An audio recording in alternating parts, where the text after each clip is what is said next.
नमस्कार, आप देख रहे हैं आर्य न्यूज। मैं हूं आपके साथ पल्लवी सिंह। रुक करेंगे कुछ बड़ी खबरों की ओर।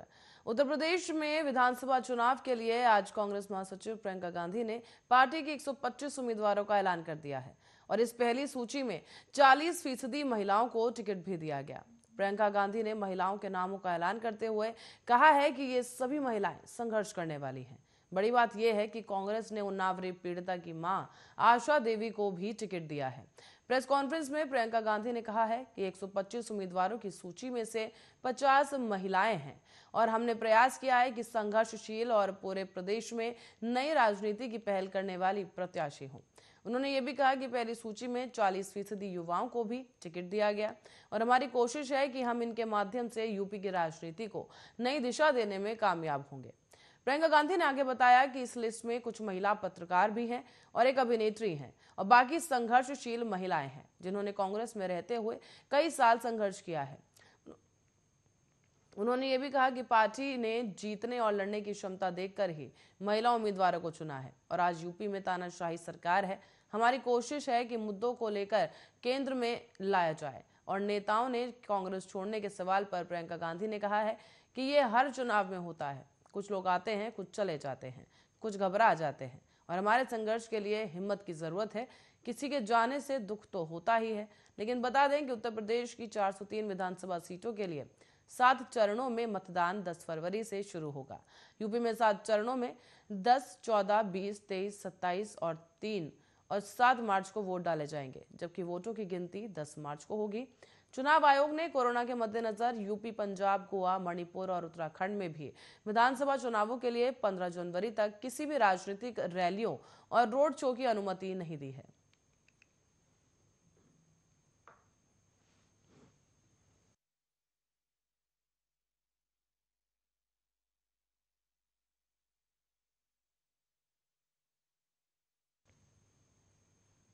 और इसी कड़ी में आम आदमी पार्टी ने भी अब पंजाब में सीएम का उम्मीदवार घोषित करने से पहले एक और बड़ा दांव खेल दिया है।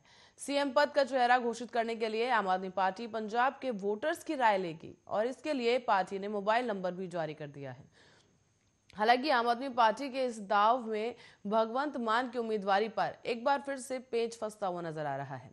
आम आदमी पार्टी ने गुरुवार को ही एक बयान जारी कर कहा कि फोन कॉल के जरिए आपका सीएम उम्मीदवार तय होगा।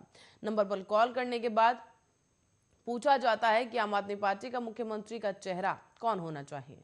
बीप की आवाज के बाद जिसे भी कॉल करने वाला आपके मुख्यमंत्री के चेहरे पर देखना चाहता है, उसका नाम लेना पड़ता है। नंबर पर की जाने वाली हर कॉल को आम आदमी पार्टी रिकॉर्ड कर रही है। हालांकि आम आदमी पार्टी ने इस कदम की वजह से संगरूर के सांसद भगवंत मान की उम्मीदवारी में पेच जरूर फंसा दिया है और अभी तक ऐसे कयास लगाए जा रहे थे कि आम आदमी पार्टी के सीएम का चेहरा बनने की रेस में भगवंत मान सबसे आगे हैं। इतना ही नहीं, बल्कि जब अरविंद केजरीवाल ने बुधवार को पंजाब पहुंचने के बाद कहा कि एक हफ्ते के बाद सीएम के चेहरे से पर्दा हटाया जाएगा, तो ऐसा माना गया कि भगवंत मान का ही नाम फाइनल हो चुका है। लेकिन अब पार्टी के इस दाव से भगवंत मान को एक नई चुनौती मिल सकती है। कयास लगाए जा रहे हैं कि भगवंत मान के समर्थकों की ओर से लगातार आम आदमी पार्टी की सीएम का जो उम्मीदवार घोषित करने के लिए दबाव बनाया जा रहा है।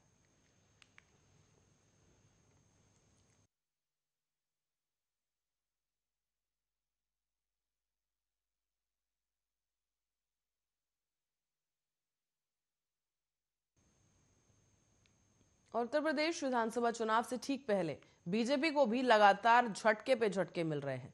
दरअसल पार्टी के बड़े बड़े चेहरे एक के बाद एक इस्तीफा दे रहे हैं और बीते दिनों योगी सरकार में कैबिनेट मंत्री रहे स्वामी प्रसाद मौर्य ने इस्तीफा देकर यूपी में सियासत में हलचल मचा दी थी।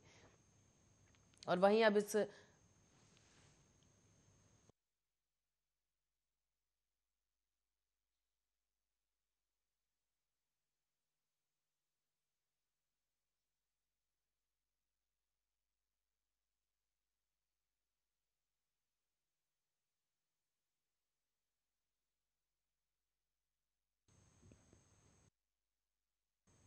तो वहीं अब आपको बता दें कि अब जो है स्वामी मौर्य के बाद एक और इस्तीफे का नाम सामने आया है, जहां पर बीजेपी विधायक मुकेश वर्मा ने भी पार्टी से इस्तीफा दे दिया है।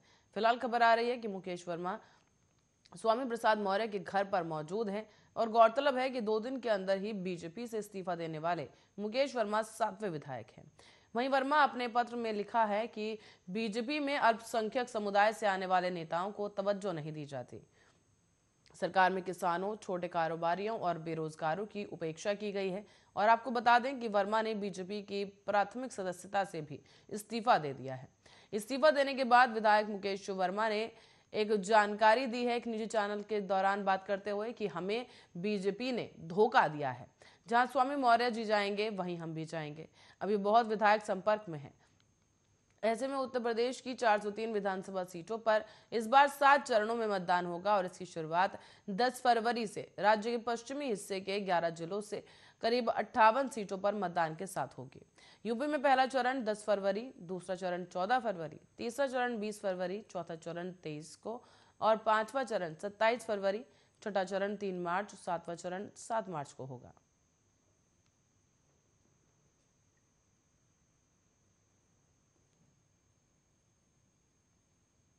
और राष्ट्रीय राजधानी दिल्ली में कोरोना पूरी तरीके से बेकाबू हो चुका है। नाइट और वीकेंड कर्फ्यू के बावजूद कोविड-19 संक्रमण के प्रसार पर ब्रेक लगता हुआ नहीं दिखाई दे रहा। दिल्ली के स्वास्थ्य मंत्री सत्येंद्र जैन ने कहा है कि कोरोना के आज 27,500 नए मामले सामने आएंगे। उन्होंने ये भी कहा कि पिछले 4 दिनों से कोरोना मरीजों के अस्पताल में भर्ती होने की दर स्थिर बनी हुई है, जो कि एक अच्छा संकेत है। लेकिन दिल्ली में बढ़ते कोरोना केसेस पर लॉकडाउन के बारे में सत्येंद्र जैन ने कहा है कि बेड पर भर्ती होने की दर 15% है।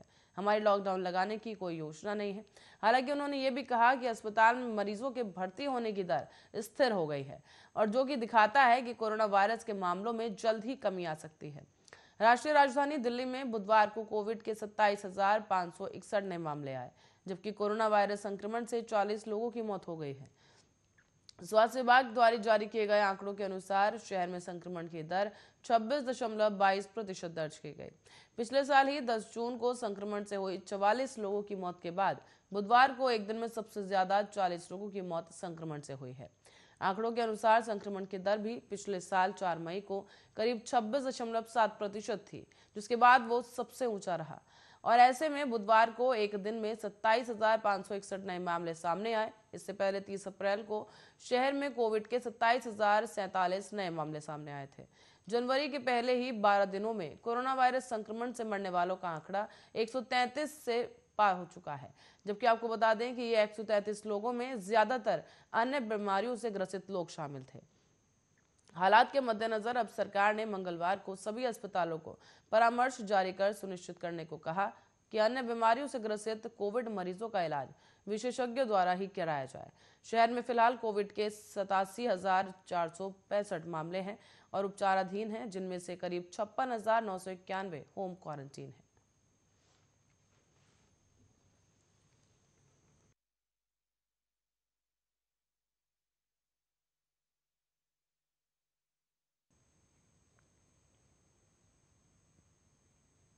आगे बढ़ेंगे और बात करेंगे यूपी विधानसभा चुनाव की तारीखों के बारे में, जहां पर तारीखों का ऐलान होने के बाद से ही अब सभी राजनीतिक दलों ने उनके सहयोगियों संग सीटों के बंटवारे को लेकर माथापच्ची शुरू कर दी है।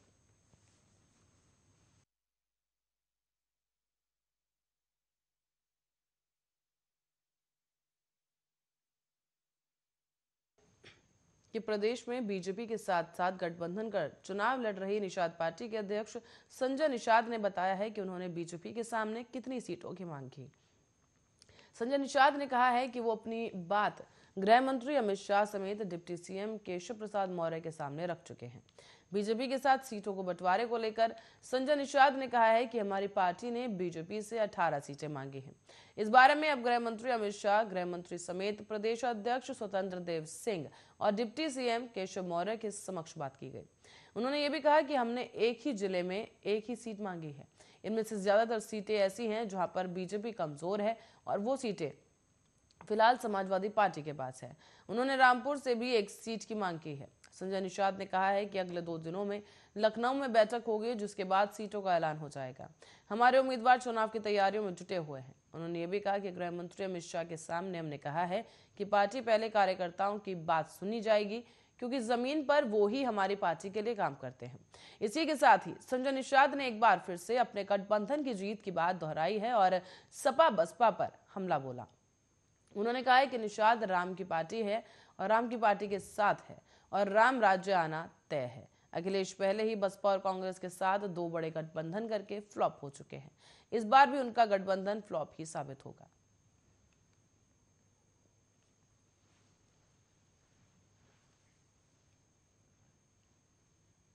और समाजवादी पार्टी के संस्थापक सदस्य और सिरसागंज से विधायक हरिओम यादव बुधवार को बीजेपी में शामिल हो गए। वो पार्टी में संस्थापक मुलायम सिंह यादव के रिश्तेदार भी हैं और यादव ने बुधवार को दिल्ली में बीजेपी की सदस्यता ली। उन्होंने बीजेपी के टिकट पर अपनी सीट से चुनाव लड़ने की घोषणा की। बीजेपी की सदस्यता लेने के बाद हरिओम यादव ने कहा है कि मैं बीजेपी के टिकट पर सिरसागंज से चुनाव लड़ूंगा और फिरोजाबाद की भी सभी 5 विधानसभा सीटों पर पार्टी की जीत सुनिश्चित करूंगा। उन्होंने आगे कहा कि जमीन के हालात को समझते हुए समाजवादी पार्टी के पक्ष में हालात नहीं है। उन्होंने ये भी कहा कि समाजवादी पार्टी का नेतृत्व सिद्धांत विहीन है और सिद्धांत विहीन लोगों के प्रभाव में है और पार्टी अपने संस्थापक मुलायम सिंह यादव की ओर से स्थापित सामाजिक आर्थिक आदर्शों के रास्ते से भटक चुके हैं। आगे उन्होंने ये आरोप लगाया कि रामगोपाल यादव के निर्देश पर उन्हें पार्टी ने निकाल दिया गया और लेकिन बीजेपी ने उन्हें सम्मान दिया। इस दौरान शिकोहाबाद और सिरसागंज से 3 बार विधायक रह चुके हरिओम यादव को समाजवादी पार्टी ने फरवरी 2021 में 6 साल के लिए पार्टी से निकाल दिया था। उनके पार्टी महासचिव रामगोपाल यादव से मतभेद पैदा हो गए थे। इसके बाद से उन्हें पार्टी फिरोजाबाद में बीजेपी को जिला पंचायत अध्यक्ष का चुनाव जीतने में महत्वपूर्ण भूमिका उन्होंने निभाई। साल 2017 में बीजेपी के समर्थन में चली आंधी के बाद भी हरिओम यादव ने समाजवादी पार्टी के टिकट पर 10,000 से अधिक वोट के अंतर से जीत दर्ज की थी। सभा से निकाले जाने के बाद से ही बीजेपी की नजर हरिओम यादव पर थी और स्थानीय सांसद चंद्रसेन जादौन पिछले काफी समय से उनके संपर्क में थे।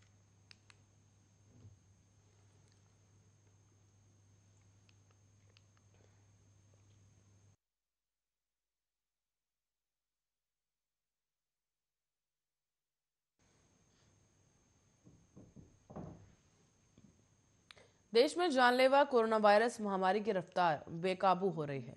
साथ ही कोरोना के सबसे खतरनाक वेरिएंट ओमिक्रॉन के मामले भी तेजी के साथ बढ़ रहे हैं। देश में पिछले 24 घंटे में कोरोना वायरस के 2,47,417 नए केस सामने आए। 380 लोगों की मौत भी हो गई और अब तक कोरोना के ओमिक्रॉन वेरिएंट के 5,488 मामले सामने आ चुके हैं। देश में दैनिक पॉजिटिविटी रेट की अगर बात की जाए तो करीब 13.11% पॉजिटिविटी रेट हो चुकी है। बड़ी बात यह है कि देश में आज कल से करीब 52,697 नए मामले ज्यादा आए हैं। कल कोरोना के 1,94,720 मामले सामने आए थे। केंद्रीय स्वास्थ्य मंत्रालय की ओर से जारी किए गए आंकड़ों के मुताबिक देश में अब एक्टिव मामलों की संख्या बढ़कर 11,17,531 हो गई है। तो वहीं इस महामारी से जान गंवाने वालों की संख्या बढ़कर 4,85,035 हो गई है। आंकड़ों के मुताबिक कल 84,825 लोग ठीक हुए, जिसके बाद अभी तक 3,47,15,361 लोग संक्रमित मुक्त हो चुके हैं। देश में अब तक ओमिक्रॉन वेरिएंट से 5,488 लोग संक्रमित हो चुके हैं, जबकि इसमें से 2,162 मरीज ठीक हुए। देश में इस वेरिएंट से संक्रमित राज्यों की संख्या 27 हो गई है। सबसे ज्यादा मामले महाराष्ट्र और राजधानी दिल्ली से ही सामने आ रहे हैं।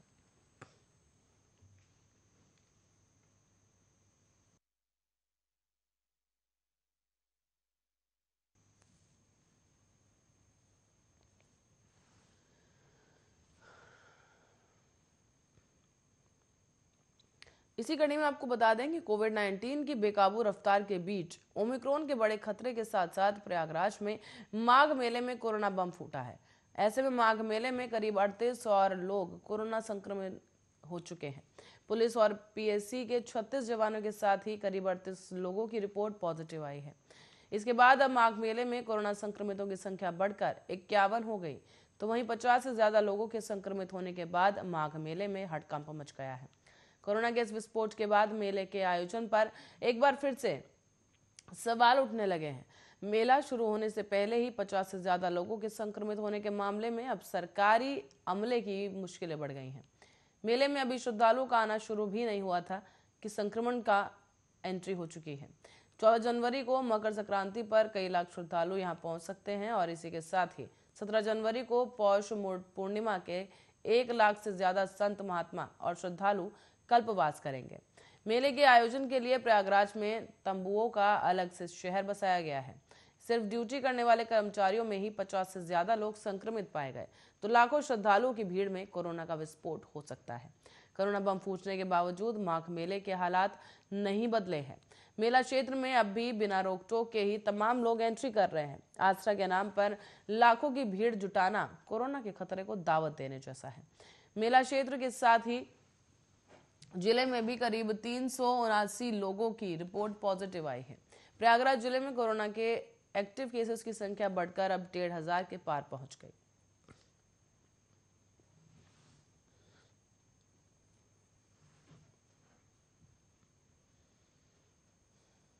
और कोविड-19 के नए वेरिएंट ओमिक्रॉन के कारण संक्रमण के बढ़ते मामलों के मद्देनजर प्रधानमंत्री नरेंद्र मोदी आज सभी राज्यों के मुख्यमंत्रियों के साथ एक अहम बैठक करेंगे। ये बैठक सभी राज्यों के मुख्यमंत्रियों के साथ करीब 4:30 बजे वीडियो कॉन्फ्रेंसिंग के जरिए होगी। देश में कोरोना संक्रमण के तेजी से बढ़ रहे मामलों को देखते हुए राज्य सरकार द्वारा तरह तरह के प्रतिबंध लगा दिए गए हैं।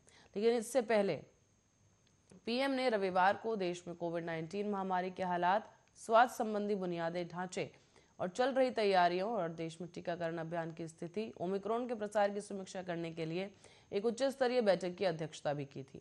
उन्होंने इस दौरान जिला स्तर पर स्वास्थ्य संबंधी पर्याप्त बुनियादी ढांचा सुनिश्चित किए जाने और वयस्कों के लिए टीकाकरण मुहिम मिशन मोड पर तेज किए जाने की अपील की थी। इसी के साथ ही उन्होंने कहा था कि राज्यों के हालात, तैयारियों और जन स्वास्थ्य सुविधाओं पर चर्चा के लिए मुख्यमंत्रियों के साथ बैठक बुलाई जाएगी। इसी के साथ ही कोरोना संक्रमण के मामलों में बढ़ोतरी के बीच देश में स्वास्थ्य कर्मियों, अग्रिम मोर्चे के कर्मियों और अन्य गंभीर बीमारियों से पीड़ित 60 साल की आयु से अधिक मरीजों को टीका लगाने और एहतियात खुराक दिए जाने की मुहिम शुरू हो गई है। प्रधानमंत्री मोदी अक्सर इसी बात पर जोर देते रहे हैं कि टीकाकरण कोविड-19 के खिलाफ लड़ाई में सबसे प्रभावी हथियार है। साल 2020 में महामारी की शुरुआत होने के बाद से ही कई दफा मुख्यमंत्रियों के साथ बैठक कर चुके हैं।